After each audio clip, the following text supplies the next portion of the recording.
दिल्ली के पूर्व सीएम और आम आदमी पार्टी के संयोजक अरविंद केजरीवाल ने दिल्ली के विधानसभा चुनाव से पहले एक बड़ा खुलासा किया।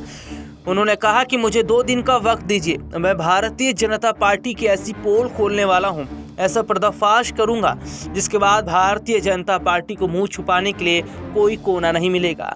दिल्ली के पूर्व सीएम और आम आदमी पार्टी के संयोजक अरविंद केजरीवाल ने केंद्र की सत्ताधारी बीजेपी पर बड़ा आरोप लगाया है। केजरीवाल ने बुधवार को दिल्ली विधानसभा में कहा कि वे 2 दिन में बीजेपी का भांडाफोड़ करेंगे। उन्होंने हरियाणा और महाराष्ट्र में बीजेपी की जीत पर भी सवाल उठाए। उन्होंने कहा कि बीजेपी ने कैसे हरियाणा महाराष्ट्र में जीत दर्ज की, 2 दिन बाद पर्दाफाश करेंगे। केजरीवाल ने आगे ये भी दावा किया कि अगर दिल्ली में बीजेपी जीतती है तो पहली कैबिनेट मीटिंग में ही दिल्ली की बिजली कंपनियों को अडानी को सौंप दिया जाएगा। इससे दिल्ली वालों को बिजली इस्तेमाल करना मुश्किल होगा और पूरा वेतन बिजली के बिल में चला जाएगा।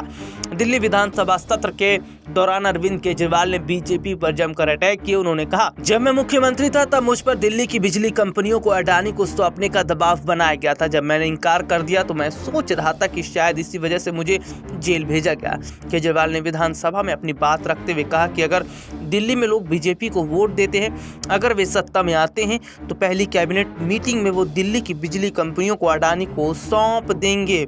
इतना ही नहीं, केजरीवाल ने कहा इससे दिल्ली में लोगों के लिए मुश्किलें और बढ़ेंगी। लेकिन उन्होंने कहा कि मैं अब जल्द ही भारतीय जनता पार्टी का पर्दाफाश करूंगा। सबूतों के साथ 2 दिन रुकिए। बीजेपी के लोग कैसे बड़े पैमाने पर वोट काटने की साजिश रच रहे हैं, वे पूरे देश के सामने बीजेपी का पर्दाफाश करेंगे। अरविंद केजरीवाल ने दिल्ली विधानसभा में बीजेपी पर गंभीर आरोप लगाते हुए कहा कि उनके पास इस साजिश के सबूत हैं। मैंने दिल्ली के अंदर यह किया है, मुझे सबूत मिले हैं, मुझे गवाह मिले हैं। मैं बीजेपी की पोल खोलूंगा, मैं आपका पर्दाफाश पूरे देश के सामने करूंगा और पूरे देश को बताऊंगा कि आपने महाराष्ट्र चुनाव कैसे जीते, आपने हरियाणा चुनाव कैसे जीते। इस तरह से 2 दिन बाद केजरीवाल ने बीजेपी का भंडाफोड़ करने का दावा किया है।